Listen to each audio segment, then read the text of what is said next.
तो चलो आज हम लोग डिस्कस करेंगे EMF induced in a variable magnetic field. अगर मैग्नेटिक फील्ड वेरिएबल है, अभी तक हम लोगों ने कांस्टेंट, अगर सपोज यहाँ पे जो मैंने एक्सप्रेशन बताया था कि अगर एक यूनिफॉर्म मैग्नेटिक फील्ड है यहाँ पे and a wire of length L is moving with velocity v, ये L लेंथ का वायर है विच is moving with velocity v in a uniform magnetic field. जो मैग्नेटिक फील्ड है वो कांस्टेंट है थ्रू आउट, ये बदल नहीं रहा है। तो अगर ये L लेंथ का वायर v वेलोसिटी जाता है तो EMF induced is what, BLV, where B is magnetic field, L is the length and V is velocity। और हम velocity लेते हुए ध्यान देते हैं, we have to take the length of the wire which is perpendicular to velocity। इस wire का उतना ही लेंथ लेना है जो velocity के perpendicular हो। So BLV, the L is the length of the wire which is perpendicular to velocity। अब अगर मान लो ये एंगल कुछ बनाता रहता है इस टाइप से, suppose if it is making some angle theta and moving with velocity v, the length of this wire is L। Now in this case EMF induced, तो हम ये पूरा L लेंथ नहीं लेंगे because you have to take the length of the wire which is perpendicular to velocity। इस wire का वही length लेना है जो velocity के perpendicular है, because इसके दो पार्ट आ जाएंगे, एक कंपोनेंट आएगा जो velocity के पैरेलल होगा और एक कंपोनेंट आएगा the component of this wire which is perpendicular to velocity। तो ये वाला पार्ट हम लेंगे, ये वाला पार्ट नहीं होगा because ये जो पैरेलल वाला पार्ट है वो मैग्नेटिक लाइंस को कट नहीं करेगा, वो तो बगल से गुजर रहा है, पास कर रहा है। लेकिन ये वाला जो पार्ट होगा perpendicular part, the length which is perpendicular to velocity, वो मैग्नेटिक लाइंस को कट करते हुए जाएगा। सो वही जो वायर का वो सेगमेंट जो मैग्नेटिक लाइंस को कट करता है वही EMF इंड्यूस करता है। तो इन दिस केस अब ये क्या हो जाएगा, L के दो component L cos theta which is parallel to velocity, उसको लेना ही नहीं है, L sin theta which is perpendicular to velocity. तो what we have to take L sin theta into V। ये हम लोगों ने किया था if a wire is moving in a uniform magnetic field. अब अगर मान लो वेरिएबल मैग्नेटिक फील्ड है तो फिर हम कैसे कैलकुलेट करेंगे EMF induced in variable magnetic field.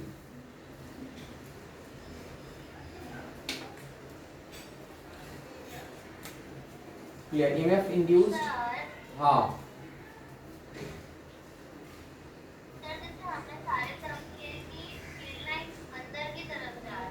हाँ वो EMF की वैल्यू वही रहेगी। अगर मैग्नेटिक फील्ड का डायरेक्शन चेंज होगा तो EMF का मतलब टर्मिनल्स चेंज हो जाएंगे, लो पोटेंशियल हाई पोटेंशियल के टर्मिनल्स चेंज हो जाएंगे, वैल्यू वही रहती है, ठीक है, केवल उसका डायरेक्शन बदल जाता है, वैल्यू सेम रहती है। करंट का डायरेक्शन केवल बदलता है, मैग्नेटिक फील्ड का डायरेक्शन चेंज करेंगे तो करंट का डायरेक्शन, जिसमें करंट इंड्यूस्ड होगा ना उसका डायरेक्शन बदल जाएगा लेकिन वैल्यू सेम रहेगी BLV की। तो next EMF induced in variable magnetic field, variable magnetic field B यहाँ पे मैं लिख दे रहा हूँ। तो EMF induced in a variable magnetic field, अगर एक वेरिएबल मैग्नेटिक फील्ड है, जैसे देखो कैसे, फर्स्ट एक क्वेश्चन हम डिस्कस करेंगे। मान लो हमारे पास एक वायर है, इस वायर में करंट आई जा रहा है, because of this current, because of flow of this current, ये अपने वायर अपने चारों तरफ क्या डेवलप कर देगा, magnetic field, it gets magnetized due to flow of current. Now in this field, in this magnetic field there is another wire, एक और वायर है L लेंथ का, और ये L लेंथ का वायर v वेलोसिटी से जा रहा है। Now find the EMF induced because of this wire. ये जो वायर है इसमें कितना EMF इंड्यूस करेगा। क्लियर, क्वेश्चन क्या है हमारा, एक करंट कैरिंग वायर है जिसमें करंट I फ्लो कर रहा है, because of this flow of current it gets magnetized, इसके चारों तरफ इसका मैग्नेटिक फील्ड है इस वायर का, और उस मैग्नेटिक फील्ड में दूसरा स्ट्रेट वायर AB, मैं इसके टर्मिनल्स को लिख दे रहा हूं AB, wire AB v velocity से मूव कर रहा है, इस वायर के पैरेलल जा रहा है। तो find the EMF induced in this case. तो यहाँ पे क्या होगा, जो हम BLV यूज करते थे ना वहां पे मैग्नेटिक फील्ड यूनिफॉर्म रहता था, लेकिन इस वायर के क्रॉस, ये जो AB वायर है इसके क्रॉस मैग्नेटिक फील्ड यूनिफॉर्म नहीं होगा, बिकॉज ये जो पार्ट है मतलब वायर का स्टार्टिंग वाला पार्ट, जो वायर मूविंग वायर है उसका स्टार्टिंग वाले पार्ट जहाँ पे है, स्टार्टिंग पॉइंट जहाँ पे है वहां पे मैग्नेटिक फील्ड की इंटेंसिटी ज्यादा होगी, बिकॉज इसका ही फील्ड है ना, यहाँ पे इसके चारों तरफ इसका फील्ड है करंट कैरिंग वायर का। तो वायर के क्लोजर पॉइंट पे फील्ड इंटेंसिटी हाई रहेगी, और वायर से दूर जाएंगे तो फील्ड इंटेंसिटी डिक्रीज करेगी। तो देखो यहाँ पे अगर इसके क्लोजर हम देखते हैं तो यहाँ पे फील्ड इंटेंसिटी ज्यादा रहेगी, बाद में फील्ड इंटेंसिटी क्या हो जाएगा, कम हो जाएगा। क्लियर, तो इस वायर के क्रॉस AB वायर पे फील्ड यूनिफॉर्म नहीं है, फील्ड वेरिएबल है। तो यहाँ पे that's why we are finding the EMF induced in variable magnetic field. अगर मैग्नेटिक फील्ड वेरिएबल है then how to find the EMF। तो अब यहाँ पे हम डायरेक्ट वो वाला फॉर्मूला यूज नहीं कर सकते BLV, because magnetic field he constant नहीं है, तो हमारा जो एक्सप्रेशन होता था ईएमएफ का, हम पहले क्या करेंगे, एक छोटा सा सेगमेंट लेंगे, इस वायर का एक छोटा सा टुकड़ा लो, ये जो वायर है पूरा एल लेंथ का, हाँ इसका सेपरेशन मान लो दिया हुआ है कि इधर से वो ए सेपरेशन पे है, ये जो वायर है उसका फर्स्ट पॉइंट ए सेपरेशन पे है और length of wire is L. तो पहले इस वायर का हम क्या करेंगे, मैग्नेटिक फील्ड वेरिएबल एक छोटा सा टुकड़ा ले लो dx लेंथ का, x डिस्टेंस पे, मतलब वायर से x डिस्टेंस पे मैंने एक स्मॉल सेगमेंट ले लिया dx। बाद में इसी को मैं इंटीग्रेट करूंगा a से लेके b तक, then we are going to get the total EMF. तो first find the EMF due to this small segment. अब क्यों मैंने एक स्मॉल सेगमेंट लिया, बिकॉज स्मॉल सेगमेंट लोगे तो ही मैग्नेटिक फील्ड निकाल पाएंगे। पूरे वायर के लिए फिक्स्ड मैग्नेटिक फील्ड है ही नहीं, पूरे वायर के लिए एक यूनिफॉर्म फील्ड नहीं है, तो आई can not use BLV directly. हम ये जो BLV फॉर्मूला यूज करते थे ना, इसमें B की गारंटी नहीं है, B वेरिएबल है, लेंथ तो कांस्टेंट है, पूरा लेंथ है, वेलोसिटी का भी झंझट नहीं है, length is perpendicular to velocity, तो इसमें कोई प्रॉब्लम नहीं। प्रॉब्लम किसमें है, मैग्नेटिक फील्ड में। मैग्नेटिक फील्ड वेरिएबल है, अगर कांस्टेंट मैग्नेटिक फील्ड रहता था तो हम डायरेक्टली BLV यूज करते थे, बट यहाँ पे B वेरिएबल है, मैग्नेटिक फील्ड इज वेरिएबल इस वायर पे। तो अब मैग्नेटिक फील्ड वेरिएबल है तो B का एक्सप्रेशन कैसे लिखेंगे, तो इसीलिए हमने यहाँ पे क्या लिया है कि स्मॉल सेगमेंट, मतलब स्मॉल सेगमेंट dx लिया है इस वायर से x डिस्टेंस पे।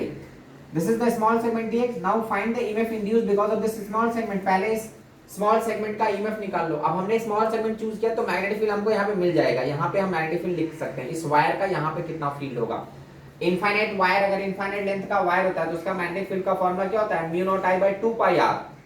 Clear, that is the magnetic field due to infinite long wire. ये एक इनफाइनाइट लॉन्ग वायर है, इसका मैग्नेटिक फील्ड इधर आसपास कितना होगा, किसी भी आर सेपरेशन पे, mu not I by 2 pi R. तो अब यहाँ पे अगर मैंने एक स्मॉल सेगमेंट चूज किया तो इसका इस पॉइंट पे मैं मैग्नेटिक फील्ड निकाल सकता हूँ इस वायर की वजह से। क्लियर, तो अब उसके लिए हम फॉर्मूला पहले first find the EMF due to this small segment. पहले मैं DE निकाल रहा हूँ, the EMF due to this small segment. तो DE क्या होगा, B लेंथ कितना है इसका, छोटा सा टुकड़ा लिया मैंने, इनटू वेलोसिटी V। लेकिन ये जो B है ना, ये BX मैं लिख रहा हूँ बिकॉज ये कांस्टेंट मैग्नेटिक फील्ड है, ये वेरिएबल मैग्नेटिक फील्ड है। ये जो B है, जिस मैग्नेटिक फील्ड में वायर मूव कर रहा है, वो मैग्नेटिक फील्ड इस वायर का है, करंट कैरिंग वायर का। तो करंट कैरिंग वायर का जो फील्ड होता है चारों तरफ, वो एक वेरिएबल फील्ड होता है। वायर के क्लोजर पॉइंट पे फील्ड की इंटेंसिटी हाई होती है, वायर से दूर जाने तो फील्ड की इंटेंसिटी डिक्रीज करेगी। तो that's why I have taken a small segment dx, that small segment of length dx which is at a separation x from the wire, wire से x डिस्टेंस पे एक छोटा सा टुकड़ा बन लिया।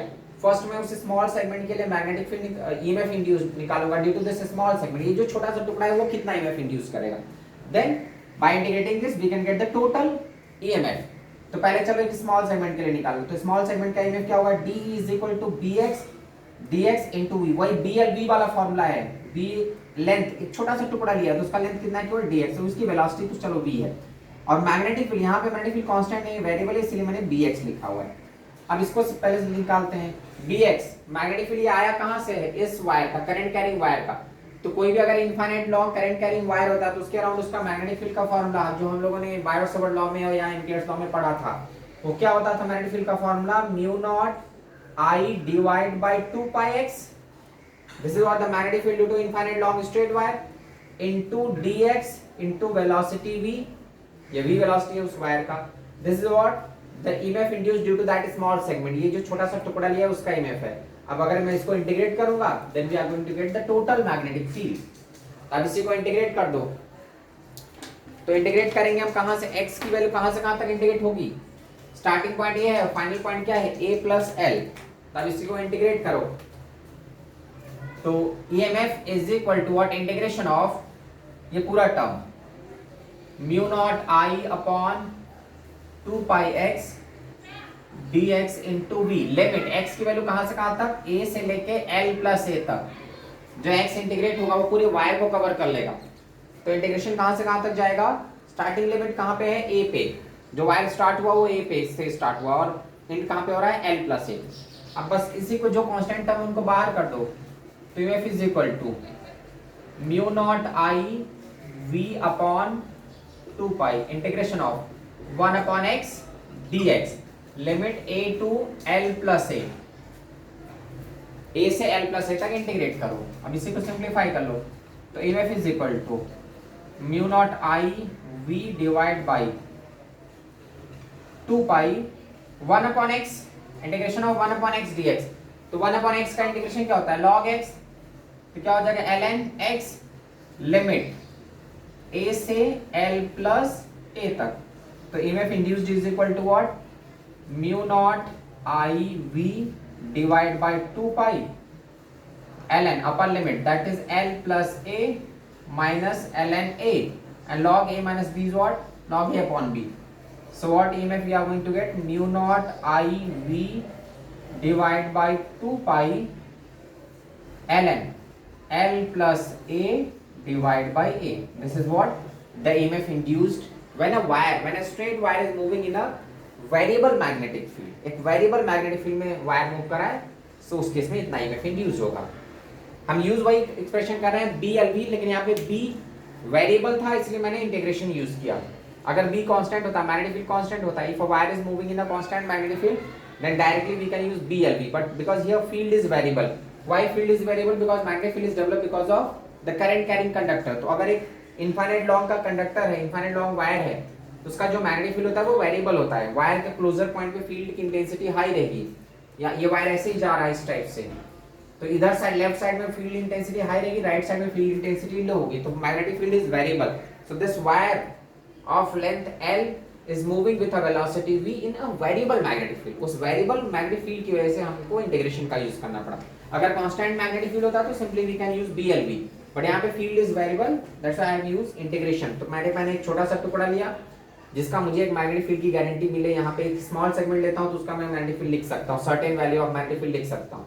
बाद में उसको मैं इंटीग्रेट कर दूंगा तो टोटल EMF मिल जाएगा मुझे। क्लियर?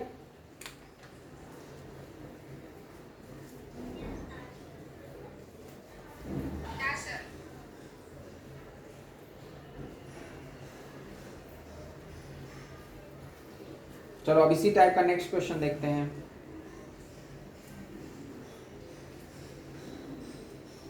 फिर से मैं वेरिएबल मैग्नेटिक फील्ड लूंगा।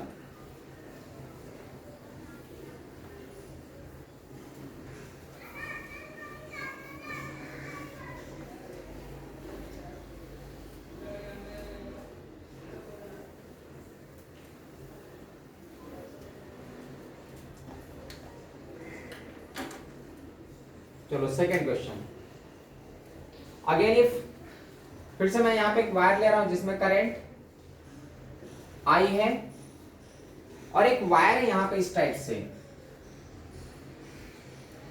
Clear?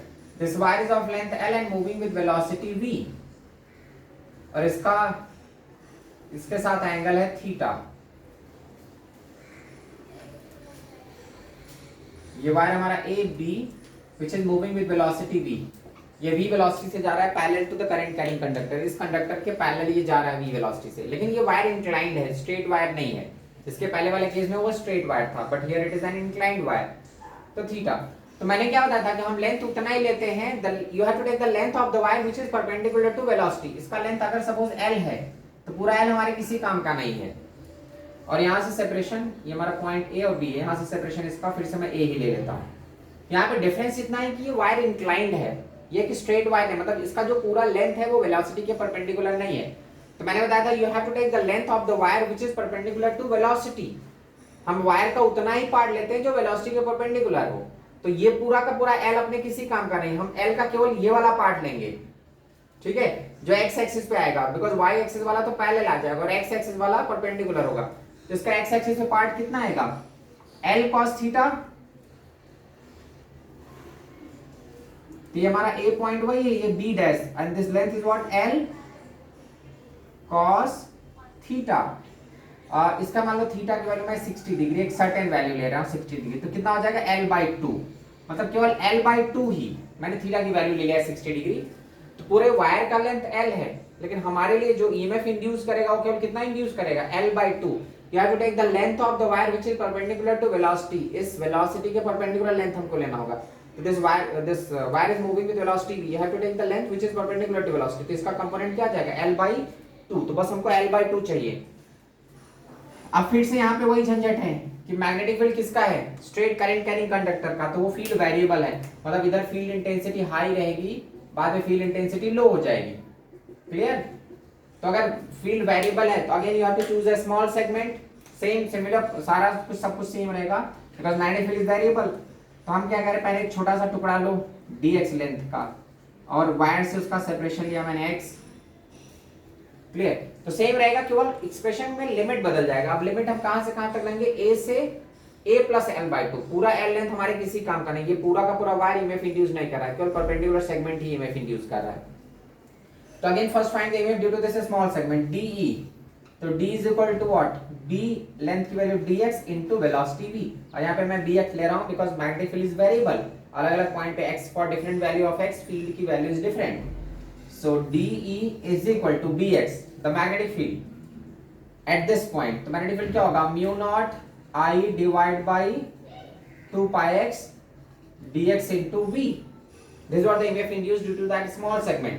To find the total EMF, just integrate this. So EMF is equal to integration of, इसी को इंटीग्रेट कर लो, मैं इसको इंटीग्रेट कर दे रहा हूं to get the total EMF. चलो साइड में इंटीग्रेट करता हूं मैं। तो EMF is equal to what, integration of say mu naught I divide by 2 pi x dx into v, limit a to a plus l by 2। जो limit है उसका a से लेके a plus l by 2 तक very करेगा। अब जो terms है उनको बाहर करो, जो कांस्टेंट टर्म है that is mu naught I v divide by 2 pi, again integration of 1 upon x dx, limit is what a to a plus l by 2। क्या लिमिट बदला है बिकॉज वो वायर का जो परपेंडिकुलर लेंथ है वो change हो गया है, अभी l by 2 है और बाकी सारा कुछ सेम है।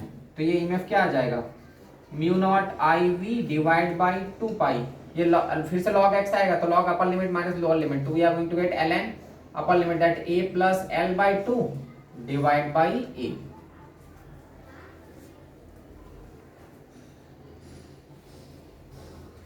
क्लियर? तो यहाँ पे सिमिलर था, वो रॉड इंक्लाइन था, तो इंक्लाइन था तो हम उतना ही लेंथ लेंगे, the length which is perpendicular to velocity.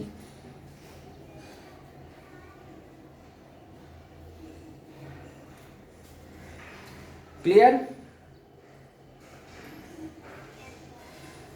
चलो आगे, इसको मैं रब कर रहा हूं। फिर ये हमारा सेकंड क्वेश्चन। अभी हम जो भी डिस्कस कर रहे हैं वो वेरिएबल मैग्नेटिक फील्ड में है।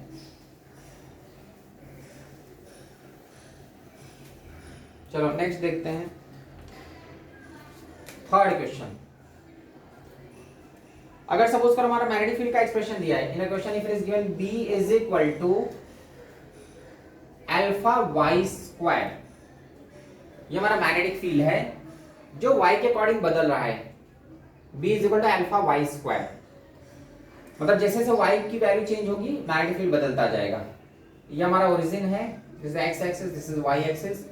अ wire of length l length का wire which is moving with velocity v, ये वायर है l लेंथ का वायर है और v वेलोसिटी से जा रहा है। तो find the EMF induced due to this wire, इस वायर a पॉइंट उसका एकदम x एक्सिस पे और b ऊपर है। तो find the EMF induced due to this straight wire, ये जो स्ट्रेट वायर v वेलोसिटी से मूव कर रहा है तो कितना ईएमएफ इंड्यूस करेगा। तो here also because magnetic field के एक्सप्रेशन को देख के मालूम चला है कि फील्ड वेरिएबल है अल्फा वाई स्क्वायर, मतलब जैसे जैसे y की वैल्यू इंक्रीज करेगी तो फील्ड भी इंक्रीज करता जाएगा। मतलब जब y 0 है तो यहाँ पे कोई फील्ड नहीं, फिर धीरे धीरे फील्ड इंक्रीज करेगा, फील्ड की intensity this way that magnetic field is variable along y axis पे मैग्नेटिक फील्ड वेरिएबल है। तो ये जो a पॉइंट है, ये पॉइंट एकदम x एक्सिस को टच कर रहा है, तो यहाँ पे y 0 तो यहाँ पे कोई मैग्नेटिक फील्ड नहीं। लेकिन फिर जैसे जैसे वायर पे ऊपर बढ़ेंगे हम a से b की तरफ जाएंगे, फील्ड की वैल्यू इंक्रीज करती जाएगी because magnetic field is given b is equal to alpha y square. ये देख के मालूम चला है कि y की वैल्यू y एक्सिस पे जैसे हम ऊपर जाएंगे फील्ड इंटेंसिटी इंक्रीज करेगी, magnetic field intensity. Now you have to find the EMF. फिर से यहाँ पे वही झंझट आ गया, I can not directly use BLB because b की गारंटी नहीं, b कांस्टेंट है ही नहीं। वायर का नेम मैं PQ लिख देता हूँ, नहीं तो वो b से कंफ्यूज होता है, PQ वायर है, ठीक है। तो find the EMF induced because of this wire, this wire is of length L, ये L लेंथ का वायर है। अभी हमको ईएमएफ निकालना है, व्हाट ईएमएफ इज इंड्यूस्ड। तो फिर से क्या करोगे, because magnetic field is variable, this wire is moving in a variable magnetic field. तो एक छोटा सा सेगमेंट लो, यहाँ पे एक छोटा सा टुकड़ा लो dy और y डिस्टेंस पे, मतलब x एक्सिस से y डिस्टेंस ऊपर मैंने एक छोटा सा सेगमेंट एज्यूम किया dy। Now first find the EMF due to this small segment DE, the EMF due to this small segment.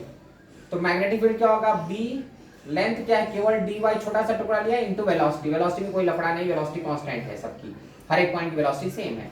तो b इनटू लेंथ मैंने एक स्मॉल सेगमेंट लिया that is dy into v। Magnetic field variable है, तो इसलिए मैं यहाँ पे dy लिख रहा हूँ, वेरिएबल मैग्नेटिक फील्ड। अब dy की वैल्यू पुट कर दो, तो d is equal to by हमारा क्या है जो दिया हुआ है, alpha y square into d y into v. अब ये इसी को अगर मैं टोटल इंटीग्रेट करूंगा तो मुझे टोटल मैग्नेटिक फील्ड मिल जाएगा। तो EMF sorry total induced EMF, EMF is equal to what, integration of कहां से कहां तक, जीरो से लेके एल तक, from zero to L, because इसका इनिशियल पॉइंट जीरो है, फाइनल पॉइंट एल है, तो zero to L and this whole thing. तो क्या होगा, alpha v y square d Y.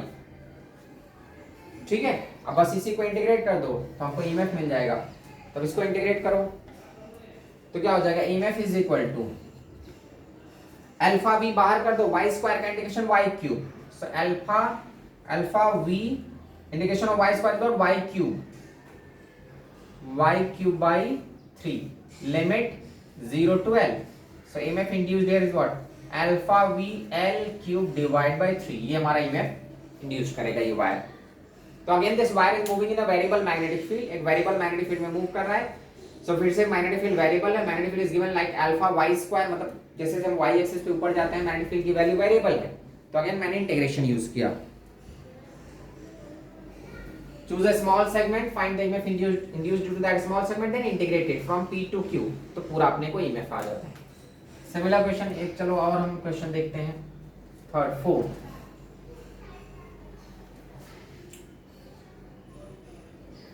Again suppose if magnetic field is given like 5y, फिर से मालूम चला कि y के अकॉर्डिंग मैग्नेटिक फील्ड वेरिएबल है, magnetic field is equal to 5y and there is a wire, ये हमारा x axis है, ये y एक्सिस है, एक वायर है l लेंथ का, this wire is of length l and which is moving with velocity v velocity से वो वायर मूव कर रहा है लेंथ का वायर।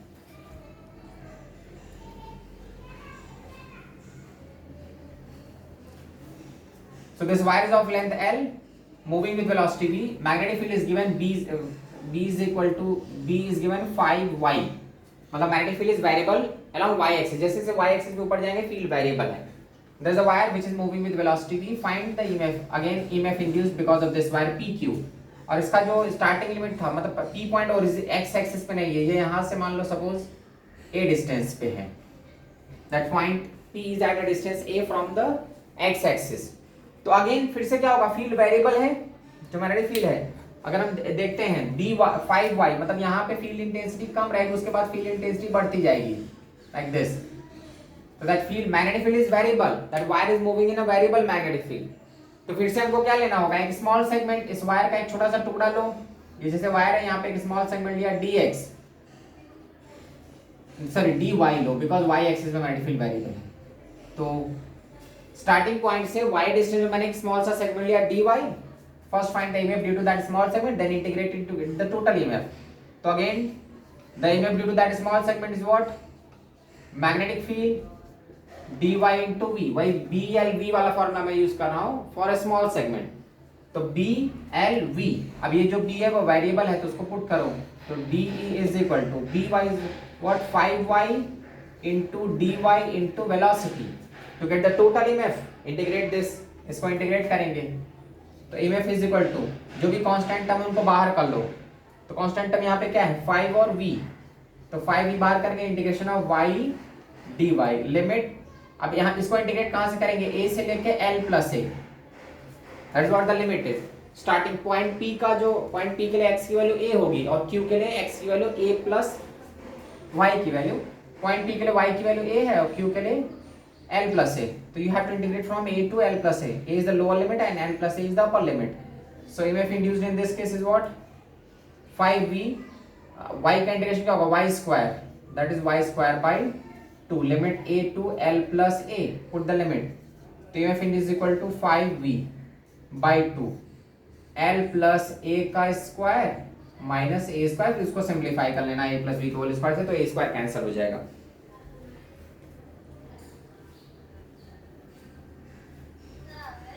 हाँ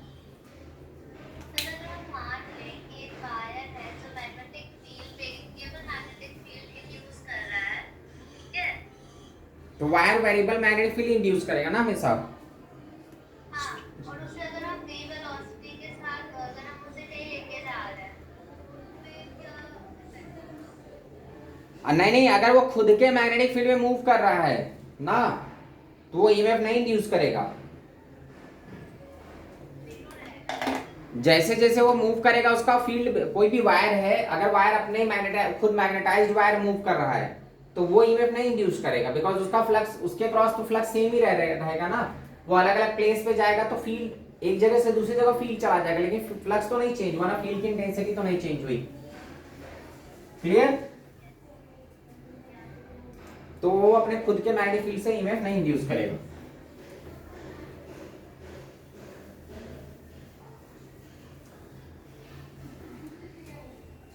सर अगर हम उसी वायर के अराउंड एक क्या कहते हैं, एक मैग्नेटिक फील्ड और लाके रखते हैं। हाँ, तो जो एक्सटर्नल फील्ड है, जो एक्सटर्नल फील्ड है वही मैटर करता है, उस वायर का अपना फील्ड मैटर नहीं करता।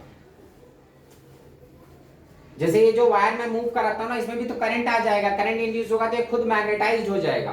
ये जो वायर मैंने अभी जितने भी केसेस किए ना, तो ये वायर मूव करेगा तो ये मैग्नेटाइज्ड हो जाएगा, लेकिन इसका ईएमएफ इसके मैग्नेटिक फील्ड की वजह से नहीं आ रहा है, एक्सटर्नल मैग्नेटिक फील्ड की वजह से आता है।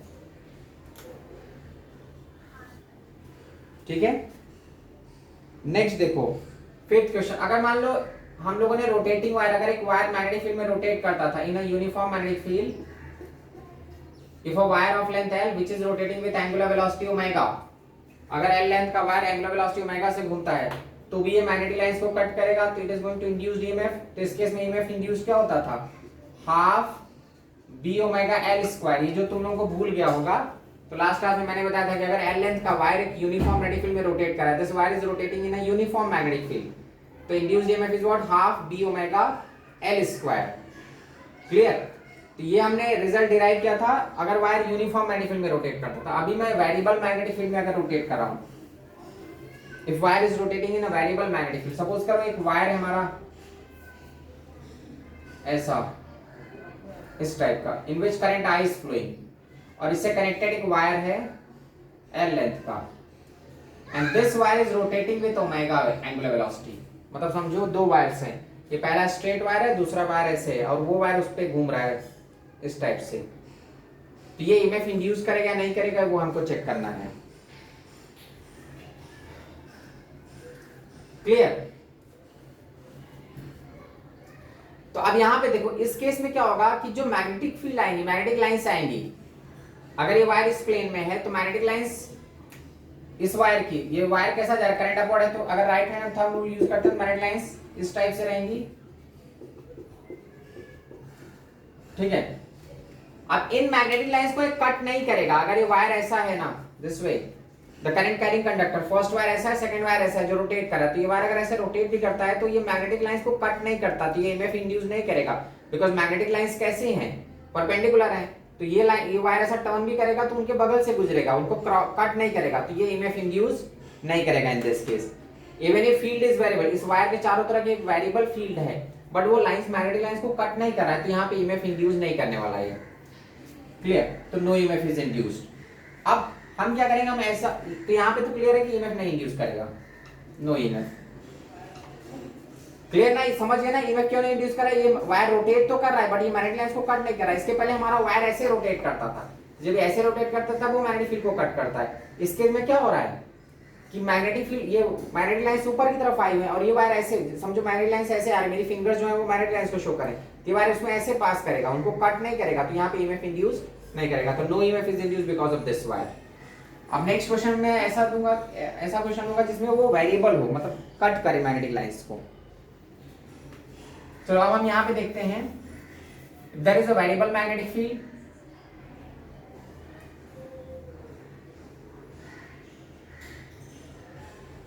हमारा इस टाइप से मैग्नेटिक लाइंस थी,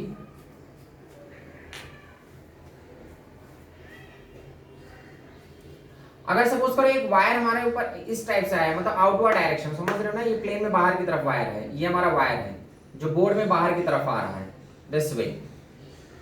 डॉट पॉइंट से मैंने शो किया है, डॉट पॉइंट से मतलब वायर बाहर की तरफ आ रहा है, this way current carrying wire, there is a current carrying wire which is in outward direction, मतलब बोर्ड से बाहर की तरफ है। तो इस वायर का फील्ड इसके चारों तरफ डेवलप करेगा ये मैग्नेटिक लाइंस। अब वो मैग्नेटिक लाइंस कैसी होंगी, अगर करंट ऐसा है, वायर ऐसा है, तो मैग्नेटिक लाइंस कैसी होंगी, अगर वायर इस टाइप से आ रहा है तो मैग्नेटिक लाइंस कैसी होंगी, circular lines, right hand thumb rule, if current is in outward direction तो मैग्नेटिक लाइंस सर्कुलर रहती है। तो अब इसके चारों तरफ इस टाइप से मैग्नेटिक लाइंस डेवलप करेगा ये ऐसा, ठीक है। अब उसमें मैं अगर बोर्ड के प्लेन में कोई वायर लेकर और वायर को रोटेट करूंगा तो यहाँ पर फिर से वही प्रॉब्लम है, ये वायर मैग्नेटिक लाइंस को कट ही नहीं करेगा। ये एक वायर ऐसा है और जो रोटेटिंग वायर है वो ऐसे रोटेट कर रहा है, तो ये भी क्या मैग्नेटिक लाइंस के बगल से गुजर रहा है, तो ये भी मैग्नेटिक लाइंस को कट नहीं कर रहा, तो यहाँ पे भी ईएमएफ इंड्यूस्ड नहीं करेगा। तो ईएमएफ तभी इंड्यूस करता है जब वो वायर का वो सेगमेंट जो मैग्नेटिक लाइंस को कट करते हुए जाए, तो ईएमएफ इंड्यूस करता है, नहीं कट कर रहा है तो ईएमएफ नहीं इंड्यूस करेगा। अब चलो अगर हम मैग्नेटिक फील्ड लेते हैं, एक वेरिएबल मैग्नेटिक फील्ड जिसमें वायर रोटेट कर रहा है, suppose B is equal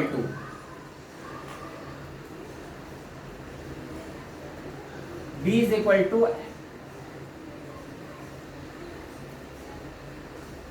alpha, sorry B is equal to